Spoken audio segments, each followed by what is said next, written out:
Once you understand and get comfortable with Newton's universal law of gravitation, okay, which you see again on the screen in equation form, you can do some really cool things with it. The first thing we're going to do with it is we're going to derive a way to calculate little g, okay, little g. You know its value, but it's always been given to you. We're going to show you a way to calculate it. Let's go. In order to calculate this value, okay, which we know on the surface of the Earth to be 9.8 meters per second squared, we are going to combine a piece of knowledge that we already know, which is how to calculate the weight of an object on Earth. Okay, that's just its mass times 9.8.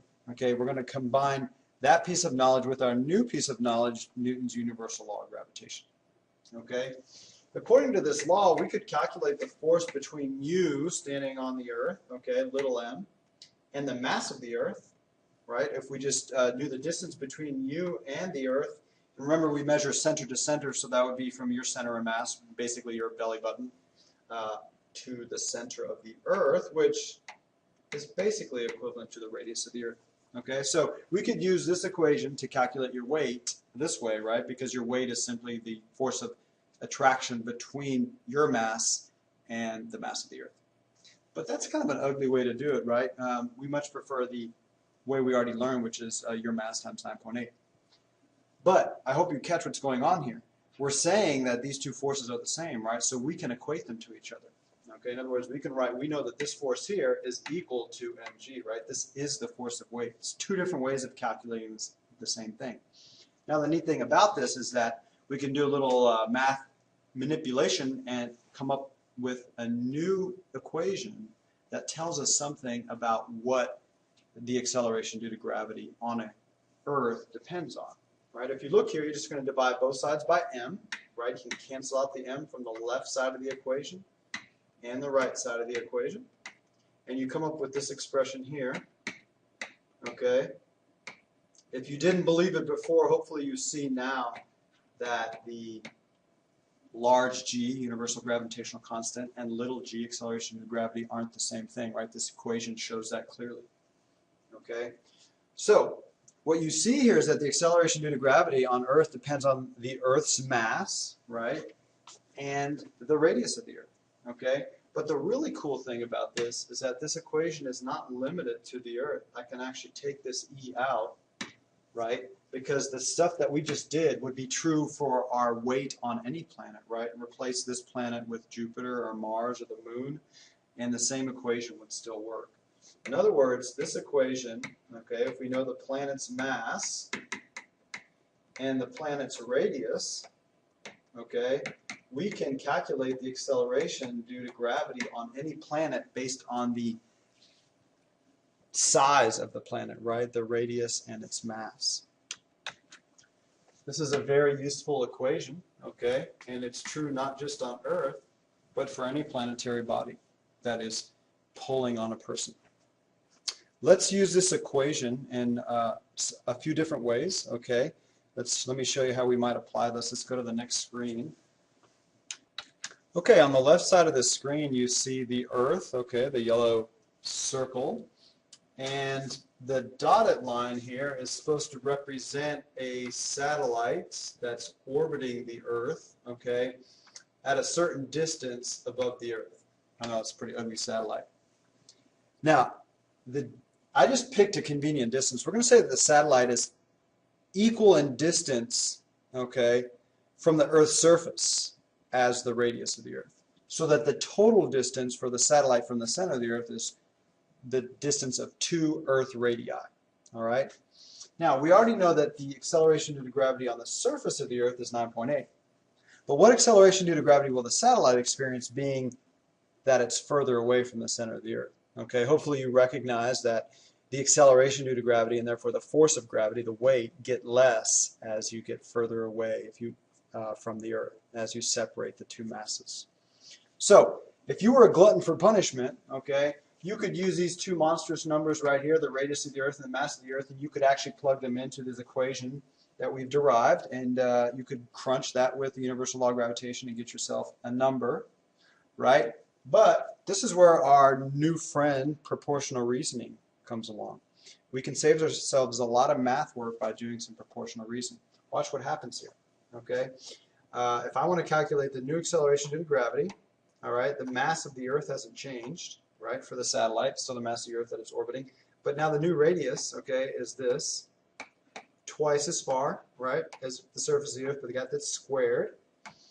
And this, the 2 on the bottom gets squared and becomes 4, and I pull that out in front, and I get this right here. Okay. But this right here is nothing more than 9.8. We already know what that is, right? That's what it is on the surface of the Earth. So really what I've got here is 1/4 times 9.8, and that comes out to 2.45. So what you see is, with a little bit of proportional reasoning, okay, you can save yourselves a lot of math work, and you can calculate the acceleration due to gravity for an object any distance from the center of the Earth. Okay, let's shift our attention to the right side of the screen where you see planet X, right? Unknown planet. We don't know very much about this planet except that it is larger than the Earth. Okay, I've given you a few parameters here. Obviously, these are made-up numbers, but they're going to work very easily for us. We're going to say that the radius of planet X, okay, is 3 times the radius of Earth, and the mass of planet X is 4 times the radius of the Earth. And we're going to ask the following question. What kind of acceleration due to gravity would one of us feel if we were on the surface of this planet versus the surface of Earth? Okay? Watch how I use these factors to derive, without a lot of math, without a lot of big numbers, okay, I can derive an answer to this. So I'm just going to sub in these new values, okay, and this is what we're calling proportional reasoning, right? We're not plugging in actual values, but just the factors, okay? And again, you want to be very careful here on the denominator to make sure that it's quantity squared, okay? And you can pull those factors out like that, and you can see that it looks like even though this planet is bigger, right, even though this planet is bigger than Earth's, okay, that the acceleration due to gravity on this planet is actually going to be less than it is on Earth. It's only going to be 4/9 times 9.8, right? It's going to be smaller than that. This comes out to 4.35, right? It's roughly half that of what it would be on Earth. Now, does that surprise you? That was surprising to me. Okay, we have a planet that's bigger than Earth. We would expect that the acceleration due to gravity would be bigger. But what you see is that increasing the mass, right? Increasing the mass, if you look at this mathematically, increasing the mass, that's going to make the acceleration due to gravity bigger. But making it larger volume-wise, right, making the radius larger, that's going to have an offsetting effect of making it smaller.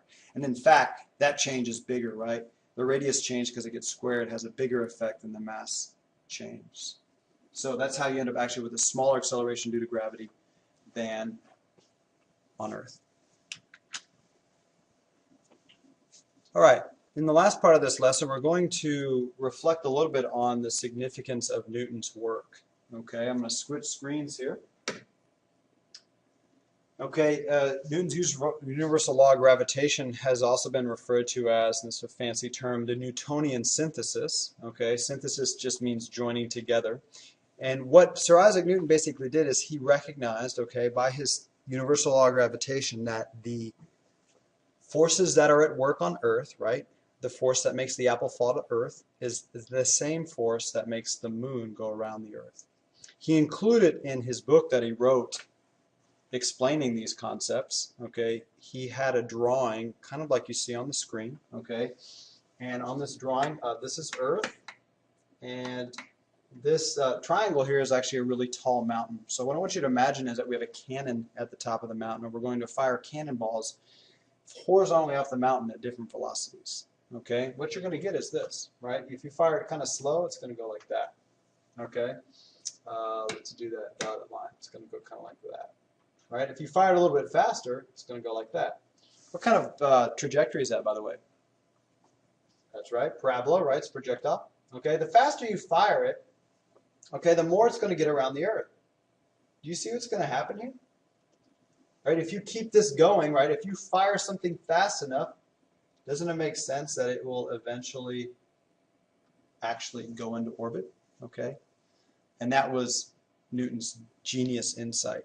He recognized that an orbiting object, right, like the moon, The moon is just a falling object that with a large horizontal velocity, right? This last cannonball here that I drew, okay, is the one that's going so fast that the Earth curves away from it before it has a chance to fall to the ground, okay?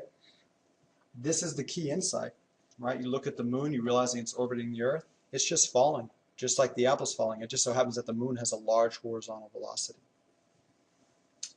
This idea helps us make sense of what we see when we see footage of the space shuttle. Okay, the space shuttle is actually not way out in deep space, but in what we call a low Earth orbit. It's only a few hundred kilometers above the surface of the Earth, right? 200 miles max, right? This distance here is only like 200 miles, okay? Remember that the radius of the Earth is about 4,000 miles. So even though we say that the astronauts are in space, they're barely in space, right? They are very much orbiting Earth. They're very much under the influence of gravity, okay? They're not floating at all, right? When we see that footage of them floating, they're not floating, they are falling. Much like you see here on the right, this woman falling in the elevator, right? Let's say in this elevator the cable has been cut and they are free fall. She would look at her bananas and apples and other groceries and say, hey, we're floating. But really she's falling, okay? So in this sense, floating and falling are indistinguishable from one another.